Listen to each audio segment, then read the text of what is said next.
Hutan tropis yang lebat itu tampak tenang di siang hari, tetapi suasananya berubah begitu matahari terbenam. Desa yang terletak di ujung hutan, di dekat pantai yang gelap dan terbengkalai, hanya bisa diakses melalui jalan setapak yang nyaris tidak terlihat. Desa ini dikenal dengan nama Desa Terlarang, bukan hanya karena lokasinya yang terpencil, tetapi juga karena rahasia mengerikan yang tersembunyi di dalamnya. Pesugihan yang telah berlangsung selama berabad-abad. Di pagi hari, desa ini tampak tidak berbeda dengan desa lainnya. Rumah-rumah kayu sederhana berdiri rapat, dikelilingi oleh kebun-kebun yang subur dan pepohonan tinggi yang merunduk. Laut yang tenang di kejauhan memberikan kesan damai yang menipu.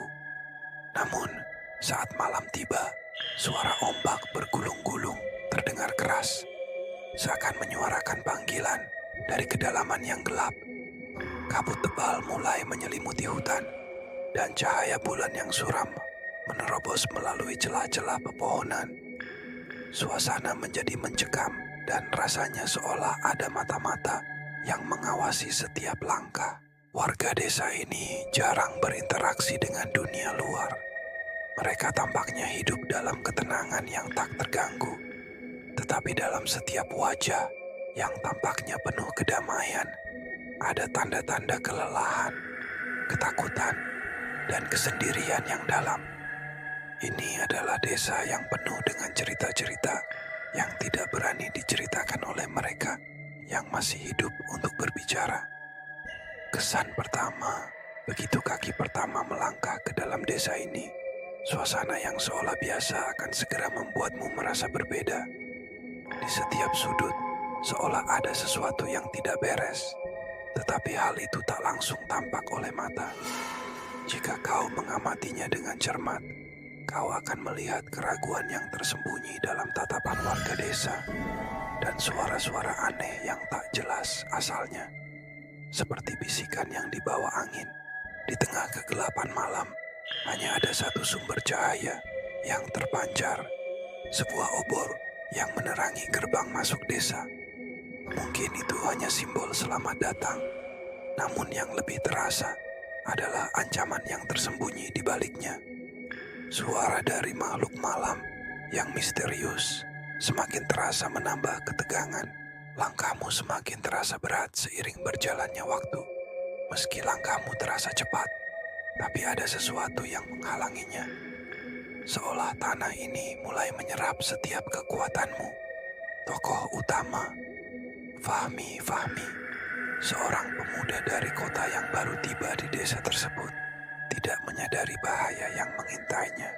Dengan latar belakang keluarga miskin yang selalu berjuang untuk bertahan hidup, ia terperangkap dalam impian untuk mengubah nasibnya dengan cara cepat. Usaha keras yang selama ini dilakukannya tak membuahkan hasil, membuatnya mulai mencari jalan pintas untuk meraih kekayaan. Mendengar desas-desus tentang desa yang bisa memberinya kekayaan, Fahmi tergerak untuk datang dan mencari tahu lebih dalam. Dengan tekad yang bulat, ia memutuskan untuk mencari tahu tentang ritual pesugihan yang dikatakan bisa memberikan kekayaan dengan cara yang tidak biasa. Di pikirannya, ini adalah kesempatan besar untuk mengubah hidupnya. Meskipun ia belum tahu dengan pasti apa yang sebenarnya harus ia bayar, namun ada sesuatu yang membuatnya sedikit ragu. Sementara orang-orang di desa tampak begitu ramah, suasana yang menakutkan mulai merasuk ke dalam hati Fahmi. Ia merasa seperti ada sesuatu yang sedang mengawasi langkahnya, seolah sebuah kekuatan gelap sedang menunggunya.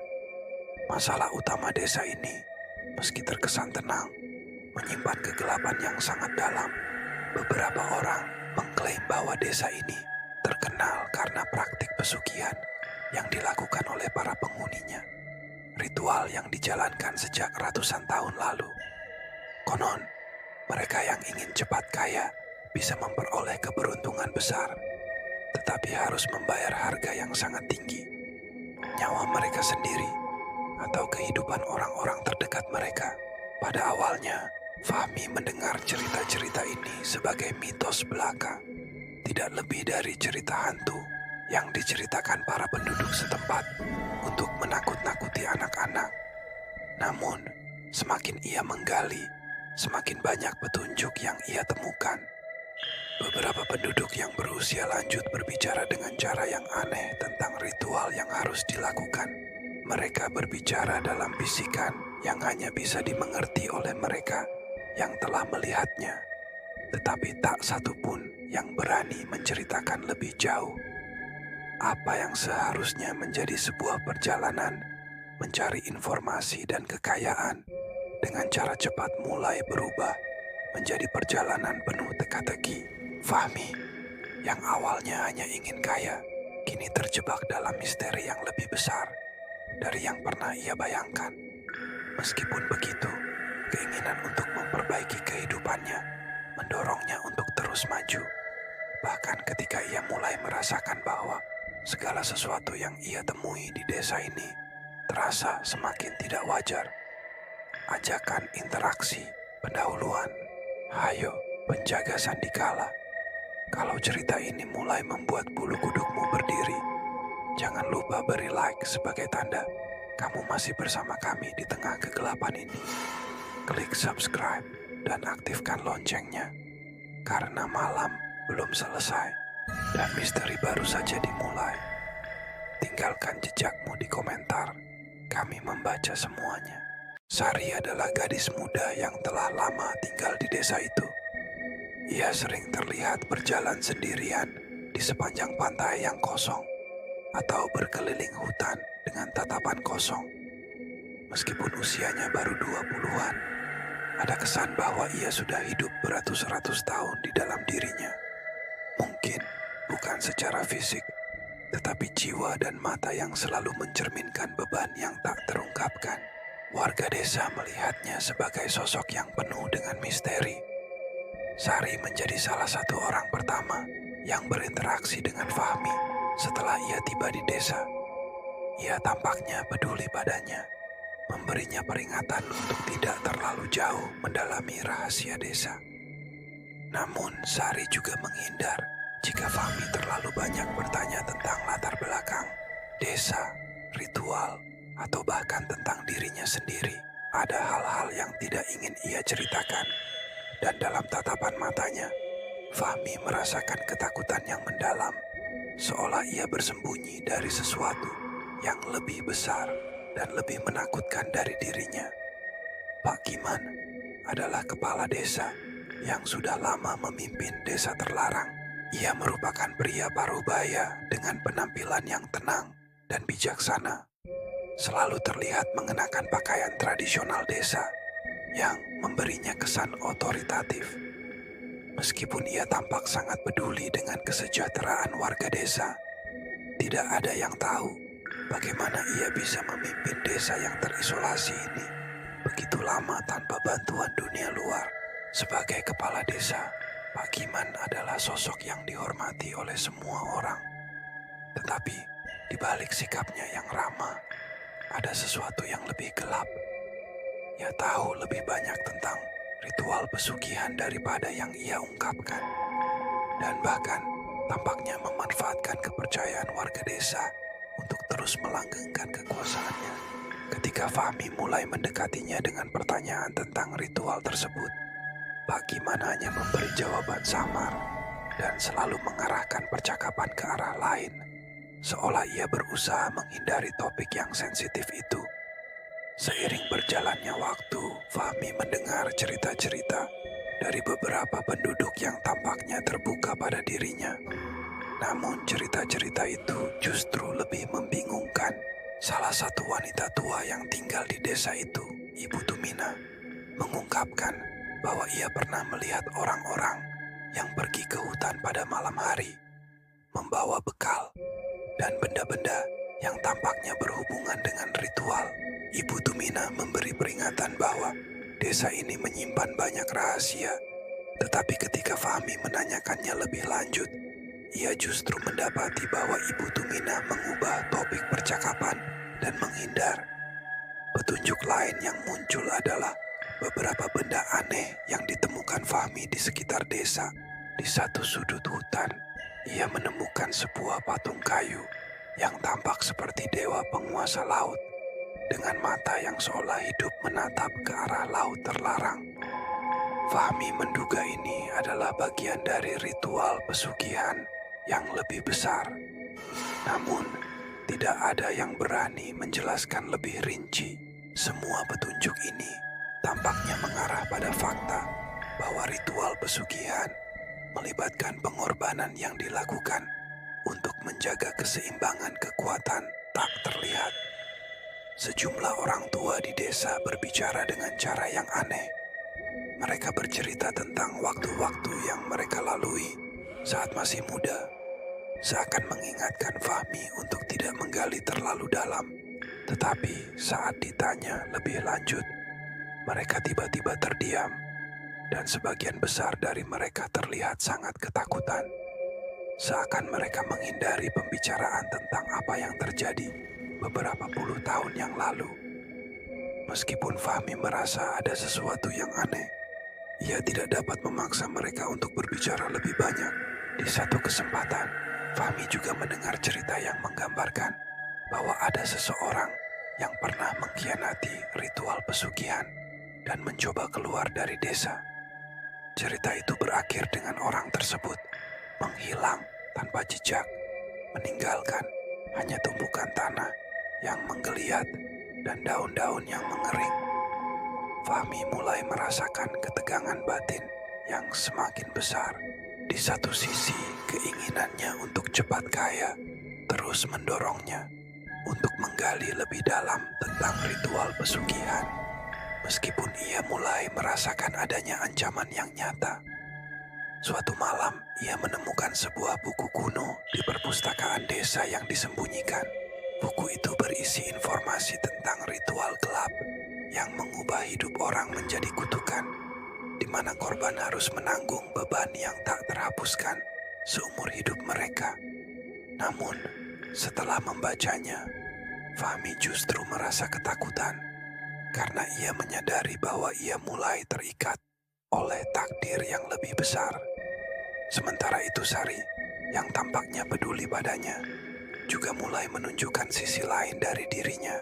Di satu malam yang penuh kabut, Sari memberi Fahmi peringatan tegas untuk meninggalkan desa, mengatakan bahwa desa ini tidak akan pernah membiarkan siapapun pergi dengan selamat setelah mereka mengetahui terlalu banyak.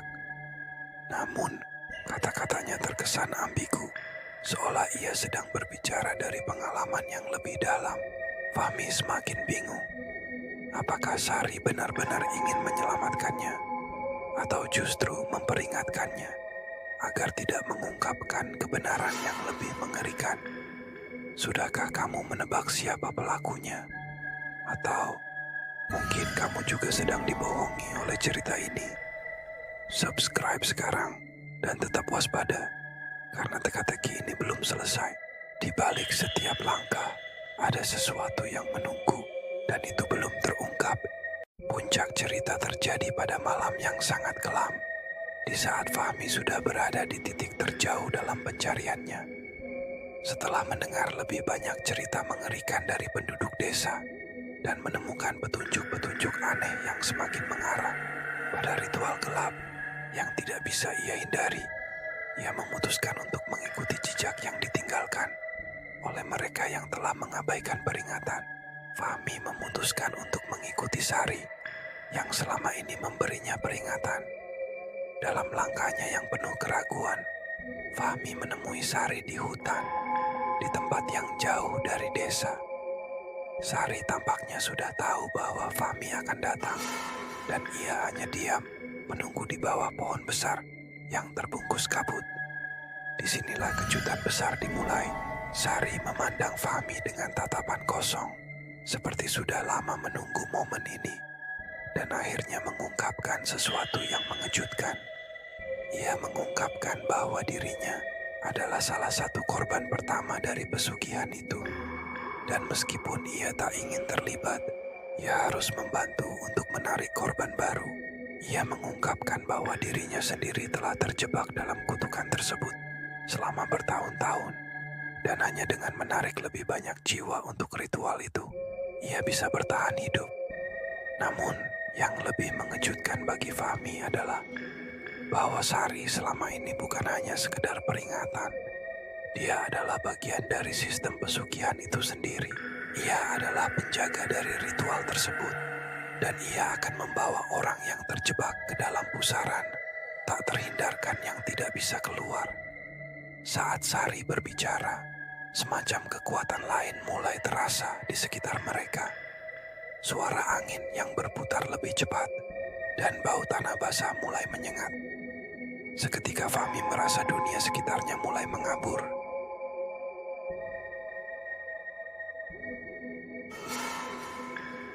"Apa yang kalian tidak mengerti, Fahmi?"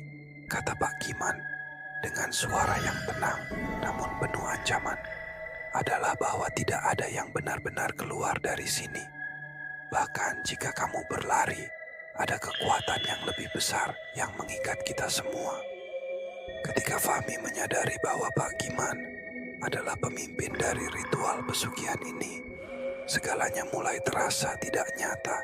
Apa yang ia kira sebagai kesempatan untuk keluar dari kemiskinan dan meraih kekayaan, kini berubah menjadi beban yang tak bisa dia lepaskan. Emosi Fahmi bercampur aduk, rasa marah, takut, dan penyesalan merasuki setiap pori tubuhnya. Selama ini ia pikir dirinya adalah korban dari takdir, tetapi ternyata ia telah menjadi bagian dari permainan yang lebih besar. Rasa ingin tahunya yang membawanya ke desa ini, serta ambisinya untuk kaya tanpa usaha, akhirnya membawa kehancuran pada dirinya. Ketika Fahmi mencoba untuk melawan atau mencari jalan keluar, Sari dengan lembut mengatakan, "Kamu tidak bisa melawan takdir ini, Fahmi. Ini sudah ditulis sejak lama. Setiap jiwa yang datang ke sini adalah bagian dari harga yang harus dibayar." Pada titik ini, Fahmi melihat dirinya bukan hanya sebagai orang yang terperangkap dalam kutukan, tetapi juga sebagai bagian dari siklus tak terhindarkan yang sudah ada sejak lama. Semua yang ia lakukan untuk mendapatkan kekayaan ternyata hanya akan membawa penderitaan yang lebih besar bagi dirinya dan orang-orang terdekatnya. Sari yang tampaknya peduli padanya akhirnya mengungkapkan bahwa ia telah lama berusaha untuk mengakhiri kutukan itu.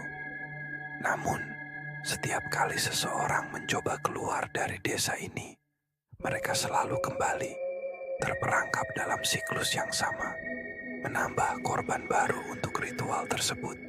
Terkejut? Atau kamu sudah curiga sejak awal? Beri like kalau kamu kena jebakan cerita ini, dan share ke temanmu, biar mereka juga terperangkap dalam misteri Sandikala. Tulis teorimu di komentar. Siapa tahu kamu yang paling jeli. Saat keadaan semakin mencekam, Fahmi merasa terperangkap dalam keputusan yang tak bisa diubah. Seluruh desa terasa seperti penjara yang tak terlihat, dengan setiap penjuru dan relungnya dihuni oleh kekuatan yang lebih besar dan lebih menakutkan daripada yang ia bayangkan. Pak Giman, yang selama ini tampak bijaksana dan penuh pengaruh, kini mengungkapkan bahwa ia bukan hanya seorang kepala desa biasa. Ia adalah bagian dari generasi panjang yang telah terikat pada kekuatan gelap yang mengendalikan desa ini. Fahmi pun mengetahui bahwa seluruh pesugihan ini bukan hanya ritual sesaat, tetapi sebuah sistem yang diwariskan turun-temurun.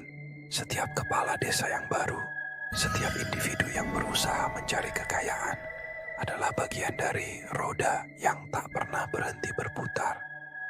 Mereka yang terlibat tidak bisa keluar.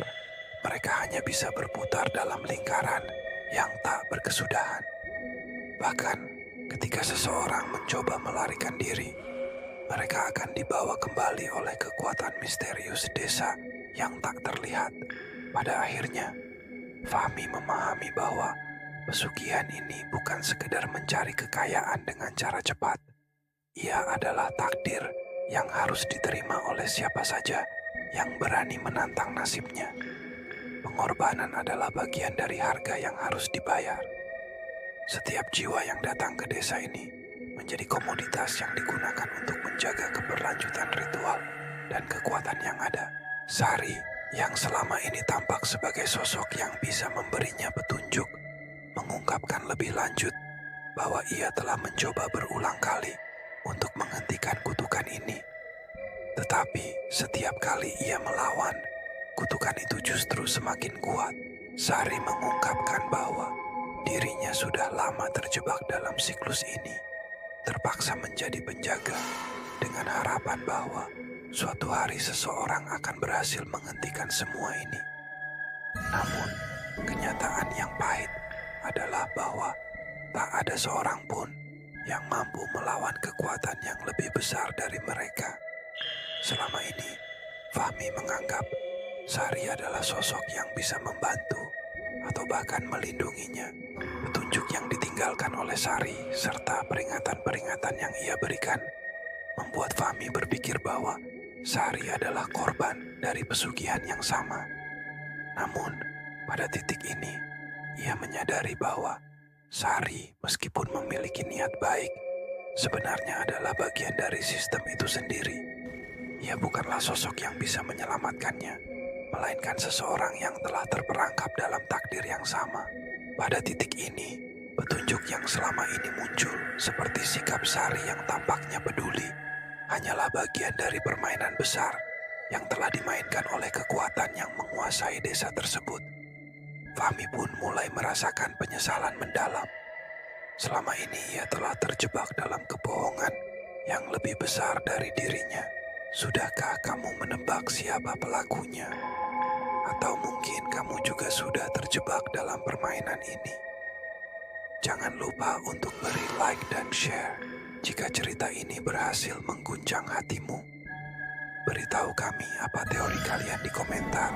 Dan jangan lupa untuk subscribe agar kamu tidak ketinggalan cerita-cerita seram lainnya. Saat malam semakin larut dan desa yang sepi mulai dipenuhi suara-suara aneh dari hutan, Fahmi dan Sari akhirnya menghadapi kenyataan yang tak bisa dihindari. Pak Giman yang selama ini mengatur desa mengungkapkan bahwa dirinya adalah otak di balik semua ritual ini. Ia telah hidup selama berabad-abad, tidak hanya dengan kekuatan pesugihan, tetapi juga dengan cara memanipulasi mereka yang datang ke desa ini untuk menjalankan ritual tersebut. Ia telah berkomplot dengan kekuatan tak terlihat yang mengendalikan segala hal di desa ini. Pak Giman menjelaskan bahwa setiap kepala desa yang menggantikan dirinya selalu memikul beban yang sama, menjaga agar pesugihan tetap berlangsung dan mengendalikan setiap jiwa yang datang ke desa.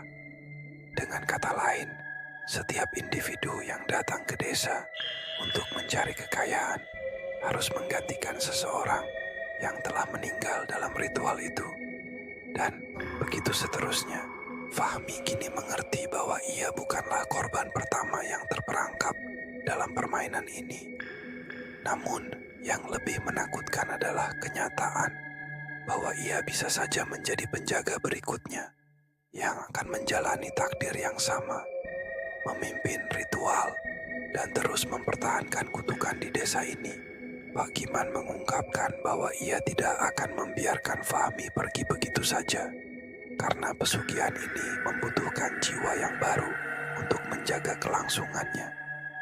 Namun, twist yang lebih besar datang ketika Sari mengungkapkan sebuah pilihan terakhir. Kamu bisa melarikan diri, Fahmi. Tapi ada harga yang lebih besar yang harus dibayar untuk kebebasanmu, kata Sari, dengan suara yang kini terdengar penuh dengan rasa sakit. Jika kamu ingin keluar dari desa ini, kamu harus menggantikan aku. Fahmi yang terkejut mulai merasa seperti dunia runtuh di sekelilingnya. Sari yang selama ini tampak sebagai teman yang peduli, ternyata juga terperangkap dalam kutukan ini dan harus menggantikan posisi penjaga ritual. Keputusannya kini ada di tangan Fahmi. Apakah ia akan melarikan diri dan menggantikan Sari, atau tetap terjebak dalam desa yang penuh dengan kejahatan ini? Fahmi yang sebelumnya dipenuhi dengan ambisi untuk mendapatkan kekayaan, kini menyadari bahwa kekayaan yang ia cari hanyalah ilusi. Kehidupannya yang terbuang dalam pencarian yang salah, kini berakhir di titik ini. Ia menyadari bahwa tak ada cara untuk menghindari takdir ini, karena setiap keputusan yang ia buat hanya membawa dirinya lebih dalam ke dalam kutukan yang lebih besar. Sari yang terlihat terkulai lemah di bawah pohon besar itu mengungkapkan bahwa meskipun ia ingin membantu, ia juga terperangkap dalam dunia yang tak dapat ia lawan. Dalam kesendiriannya, Sari mengakui bahwa ia terlalu lama berjuang melawan kutukan ini dan hanya bisa berharap untuk akhirnya bebas. Fahmi yang awalnya datang ke desa dengan penuh harapan, kini merasa terkubur dalam kesedihan, tidak hanya untuk dirinya sendiri, tetapi juga untuk Sari yang selama ini telah berusaha menyelamatkan dirinya. Namun, Sari sendiri sudah kehilangan harapan untuk keluar dari dunia ini. Ia sudah terlalu lama terjebak dalam siklus tanpa akhir. Cerita berakhir dengan Fahmi berdiri di depan Pak Giman dan Sari yang kini harus menghadapi kenyataan yang lebih pahit dari yang pernah ia bayangkan. Desa terlarang dengan segala misteri dan kegelapannya tetap terjaga. Tidak ada yang bisa keluar dari desa ini. Mereka yang terperangkap di dalamnya akan terus hidup dalam siklus tak terhindarkan yang telah berlangsung berabad-abad. Pada saat yang terakhir, sebelum cerita benar-benar berakhir, Fahmi melihat kembali ke hutan yang gelap, ke arah pantai yang terlupakan, dan merasakan ketakutan yang lebih dalam dari sebelumnya.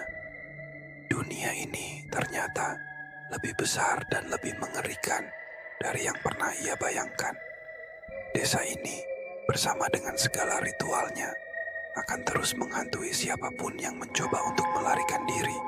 Dan di sana, di tengah hutan yang tak terjangkau, misteri Sandikala akan terus hidup, menunggu korban berikutnya. Cerita ini boleh saja berakhir, tapi kegelapan belum selesai. Jika kamu merasa cerita ini berhasil menipu dan mengguncang hatimu, like dan share untuk memberi penghargaan. Jangan lupa subscribe dan aktifkan loncengnya, karena kisah misteri selanjutnya akan datang lebih gelap dan lebih menegangkan. Tinggalkan komentar, karena apa yang kamu pikirkan adalah petunjuk dalam kegelapan ini.